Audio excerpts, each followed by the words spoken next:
Assalamualaikum warahmatullahi wabarakatuh. Syukur alhamdulillah, mari sama-sama kita panjatkan kehadirat Allah Subhanahu wa taala yang senantiasa memberikan rahmat dan karunia kepada kita bersama. Dan juga salawat beriringan salam tak pernah lupa kita kirimkan buat junjungan kita, yakni Nabi besar Muhammad sallallahu alaihi wasallam. Insyaallah kita harapkan syafaat beliau di yaumil akhir kelak. Anak-anak ibu yang ibu sayangi, selamat bertemu kembali kita dalam pelajaran pendidikan agama Islam dalam materi semua bersih, hidup menjadi nyaman. Nah, ada sebuah hadis yang menyatakan kebersihan adalah sebagian dari iman. Hadis ini diriwayatkan oleh Muslim. Nah, dalam hadis tersebut menegaskan betapa penting kebersihan bagi orang yang beriman. Orang yang akan disebut beriman kalau dia peduli dengan kebersihan. Kebersihan merupakan salah satu kebutuhan pokok yang tidak bisa dihindari. Tidak akan terwujud kenyamanan tanpa adanya kebersihan. Kebersihan di sini akan meliputi kebersihan diri sendiri, kebersihan pakaian, kebersihan lingkungan, dan lain-lainnya. Islam menaruh sangat perhatian yang sangat tinggi pada masalah kebersihan. Baik kebersihan dan juga kesucian. Dari apakah itu suci dari najis ataupun suci dari hadas. Baik anak-anak ibu sekalian, dalam materi ini ada beberapa tujuan yang akan kita capai. Yang pertama adalah kita harus mengerti dahulu apa itu pengertian taharah atau bersuci menurut ajaran Islam. Kemudian yang kedua, ketentuan-ketentuan tentang taharah. Yang ketiga, mempraktekkan tata cara taharah. Yang keempat, memahami hikmah taharah. Dan yang kelima, mengamalkan perilaku suci dalam kehidupan nyata kita. Baik, sekarang kita lihat yang pertama, pengertian taharah. Taharah itu artinya adalah bersuci dari najis dan hadas. Apa itu najis? Najis adalah kotoran yang menyebabkan terhalangnya seseorang untuk beribadah kepada Allah Subhanahu wa taala. Sedangkan hadas adalah keadaan tidak suci pada diri seorang muslim yang menyebabkan ia tidak boleh sholat, tawaf, dan lain sebagainya. Lalu apa saja yang harus kita bersihkan? Ternyata yang kita bersihkan itu adalah semuanya harus dibersihkan, termasuk badan, pakaian, tempat, dan lingkungan yang menjadi tempat segala aktivitas kita. Lebih-lebih lagi tempat yang kita gunakan untuk melaksanakan sholat. Lokasi ibadah ini harus suci dari najis dan bersih dari segala kotoran. Setelah bersih, pasti lebih sempurna ibadah kita. Kemudian yang kedua adalah ketentuan-ketentuan tentang taharah. Taharah ini meliputi dua hal, yaitu yang pertama taharah dari najis, yang kedua taharah dari hadas. Nah, tadi kita sudah mengetahui bahwa taharah itu artinya bersuci. Jadi, taharah atau suci dari najis maksudnya adalah membersihkan diri sesuatu dari najis. Nah, sebelumnya kita harus mengetahui dahulu najis itu ternyata ada 3 macam. Yang pertama adalah najis mukhaffafah, yaitu najis ringan. Contohnya adalah air seni bayi laki-laki yang belum berumur 2 tahun dan belum makan apapun kecuali air susu ibu. Cara mensucinya sangat mudah. Cukup dengan memercikkan atau mengusapkan air yang suci pada permukaan yang terkena najis, maka sucilah tempat itu. Nah, yang kedua adalah najis mutawasitah atau najis pertengahan. Najis pertengahan ini contohnya adalah najis dari jenis darah, nanah, air seni, tinja, bangkai, dan sebagainya. Nah, dari najis mutawasitah ini ada 2 hal atau 2 macam. Yang pertama, apabila kita yakin di situ ada najis tetapi tidak ada wujudnya, maka itu disebut dengan najis hukmiyah. Cara mensucikannya adalah cukup dengan mengalirkan air pada benda yang terkena najis. Yang kedua, najis ainiyah, artinya adalah najis yang tampak wujudnya dan bisa diketahui melalui aromanya. Nah, cara mensucikannya adalah dengan menghilangkan zat, warna, dan baunya dengan air yang suci. Nah, kemudian ketiga adalah najis mughalazah. Najis mughaladzah ini adalah najis berat, dan ini bersumber dari anjing dan babi. Cara mensucikannya juga berbeda dengan najis yang lain, yang tadi, yaitu caranya adalah dibasuh sebanyak 7 kali, dan diantaranya menggunakan air yang dicampur dengan tanah. Nah, jadi itulah dia 3 macam najis yang harus kita sucikan. Nah, sekarang kita akan bersuci dari hadas. Hadas itu apa? Tadi itu sudah dikatakan bahwa hadas itu adalah keadaan tidak suci dalam diri kita yang menghalangi kita untuk beribadah, sholat, tawaf, dan lain-lain. Nah, hadas ini ada 2 macam juga. Yang pertama hadas kecil dan hadas besar. Bila kita terkena kapan kita terkena hadas kecil? Yaitu apabila kita melakukan dalam 4 hal. Yang pertama, keluar sesuatu dari kubul dan dubur. Yang kedua, menyentuh dubur dan kubul dengan telapak tangan. Yang ketiga, bersentuhan kulit laki-laki dan perempuan yang bukan muhrim. Yang keempat, hilang akal, contohnya tertidur. Nah, cara mensucikan hadas kecil ini adalah dengan berwudu. Nah, tetapi apabila kita waktu berwudu itu tidak menemukan air atau ada sesuatu hal, maka bisa diganti dengan tayamum. Nah, baik. Sekarang bagaimana dengan hadas besar? Kita disebut terkena hadas besar apabila mengalami salah satu dari 6 perkara ini. Yang mana dia? Yang pertama, berhubungan suami istri. Yang kedua, keluar mani. Yang ketiga, haid atau menstruasi. Yang keempat, melahirkan. Yang kelima, nifas. Yang keenam, meninggal dunia. Nah, cara mensucikannya adalah dengan mandi wajib. Jadi bukan hanya sekedar berwudu, tetapi dengan mandi wajib. Apa itu mandi wajib? Mandi wajib adalah membasahi seluruh tubuh, mulai dari ujung rambut sampai ke ujung kaki. Apabila tidak ada air atau karena sesuatu hal, maka juga bisa kita ganti dengan tayamum. Masalah hadas besar bagi perempuan sangatlah penting dan menarik untuk dipelajari. Perempuan mengalami peristiwa khusus yang tidak dialami oleh seorang laki-laki. Seorang perempuan mengalami peristiwa haid, nifas, dan terkadang istihadah. Semakin penasaran? Baik, jawabannya bisa kita temukan dalam penjelasan yang selanjutnya. Ada beberapa macam darah yang keluar dari rahim perempuan. Nah, yang pertama adalah darah haid. Apa itu haid? Haid adalah darah yang keluar bagi seorang perempuan di saat kondisi sehat. Ciri-cirinya adalah kental, hangat, baunya kurang sedap, hitam, merah tua, kemudian berangsur-angsur menjadi bening. Kalau kamu sudah mengalami haid, maka bersyukurlah. Itu artinya organ-organ kewanitaan kamu sudah mulai berfungsi. Kapan perempuan mengalami haid? Nah, sebagian besar perempuan sudah mengalami haid pada saat berumur 9 tahun. Namun rata-rata mereka mengalami pada saat usia belasan. Sedangkan lamanya?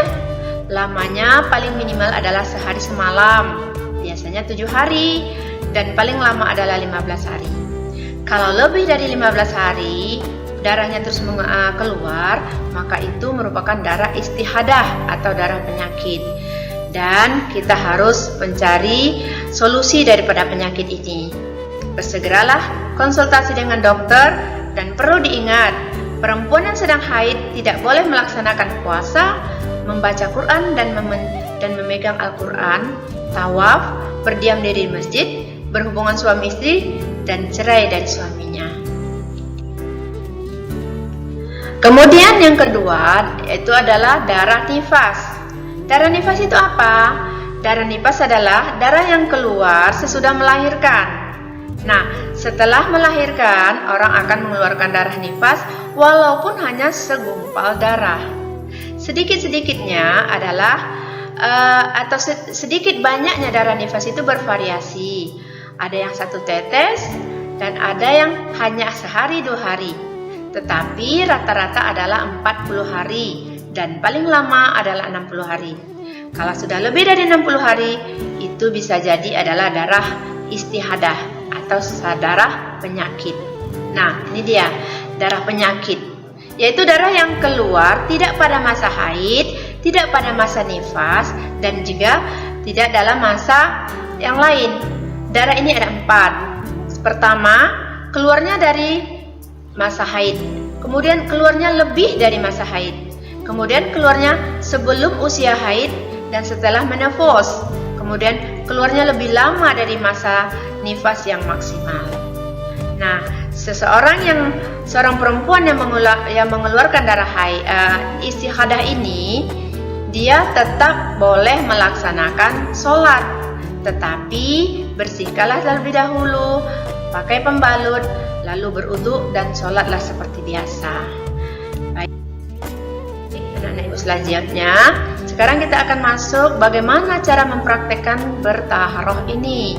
Nah, tata cara taharoh dari najis sudah dijelaskan tadi. Nah, sedangkan tata cara taharoh dari hadas yaitu mandi wajib.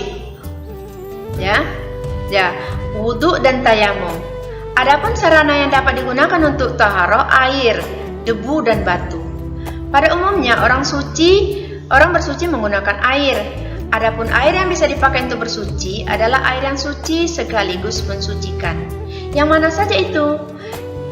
Jenis-jenis air suci mensucikan ini adalah yang bersumber dari alam, baik yang keluar dari bumi maupun yang turun dari langit, seperti air sumur, air sungai, air hujan, air laut, air danau, air embun, dan air salju. Nah, ini adalah air-air suci lagi mensucikan. Nah, sekarang kita akan masuk kepada tata cara bertaharoh dari hadas. Yang pertama caranya adalah mandi wajib. Apa itu mandi wajib? Mandi wajib adalah mandi menghilangkan hadas besar, atau sering juga disebut sebagai mandi janabat atau mandi junub. Nah, tata caranya adalah yang pertama, niat. Niatnya adalah saya niat mandi wajib untuk menghilangkan hadas besar karena Allah Ta'ala. Yang kemudian, hilangkanlah najis yang ada terdapat di badan kita itu. Mungkin bekas tetesan darah atau apa. Nah, yang ketiga, membasahi seluruh tubuh mulai dari ujung rambut sampai ujung kaki. Pada saat mandi wajib, kita disunahkan untuk membacakan basmalah, mencuci kedua tangan sebelum dimasukkan ke dalam bejana atau gayung, kemudian berwudu terlebih dahulu dan mendahulukan yang kanan daripada yang kiri, kemudian menggosok seluruh badan kita. Nah, itu cara mandi wajib. Sekarang caranya berwudu. Bagaimana cara berwudu? Ibu yakin anak-anak ibu semua sudah pandai pasti berwudu. Yang pertama tata caranya adalah berniat dalam hati. Jika kita lafazkan, boleh kita lafazkan dengan bahasa Arab, boleh juga dengan bahasa Indonesia. Ya, saya berniat wudu untuk menghilangkan hadas kecil karena Allah Ta'ala. Kemudian yang kedua disunahkan mencuci kedua tangan, berkumur-kumur dan membersihkan hidung. Kemudian membasuh muka, membasuh kedua tangan sampai di siku, mengusap kepala, dan disunahkan juga membasuh telinga, membasuh kaki sampai mata kaki, kemudian tertib, dan terakhir berdoa selesai wudu.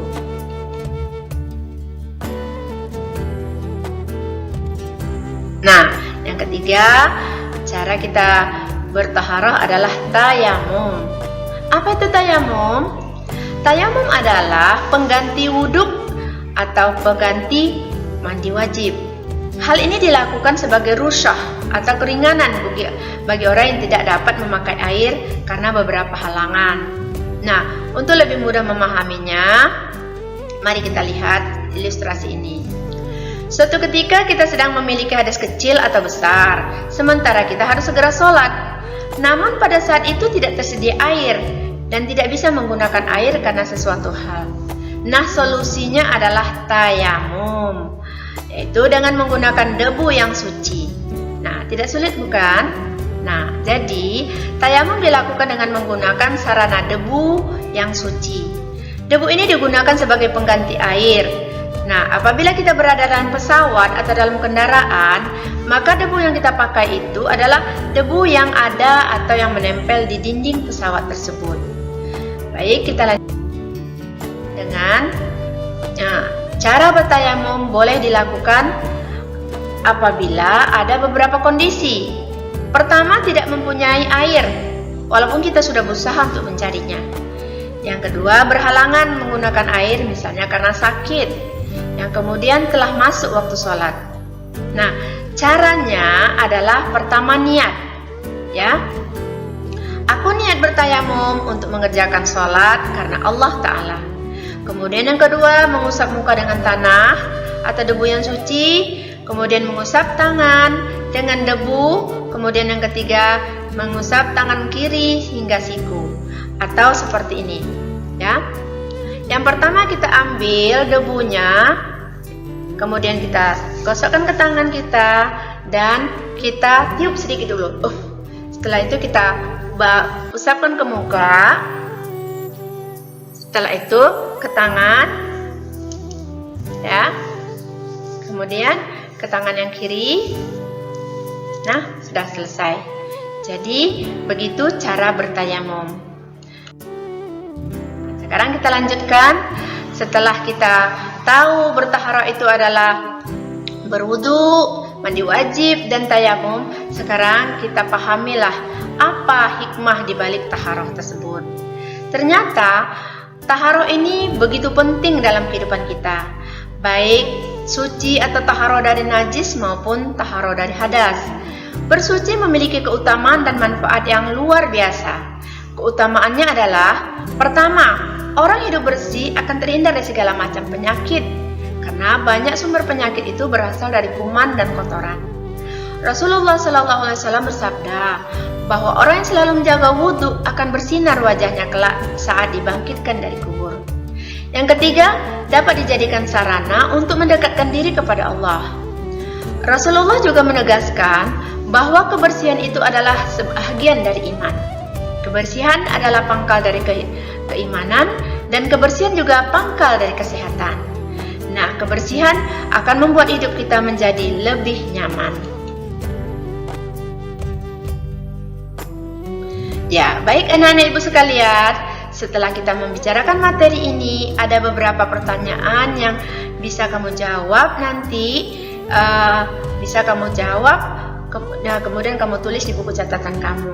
Apa saja itu? Yang pertama adalah tuliskan pengertian taharah, tuliskan macam-macam darah yang menjadi hadas besar bagi perempuan. Yang ketiga, apa yang dimaksud dengan tayamum, tuliskan rukun dan tata cara tayamum. Kemudian yang kelima, apa yang dimaksud dengan mandi wajib, dan tuliskan rukun atau tata cara mandi wajib. Oke anak-anak ibu sekalian, kita sudahi pembicaraan kita pada hari ini.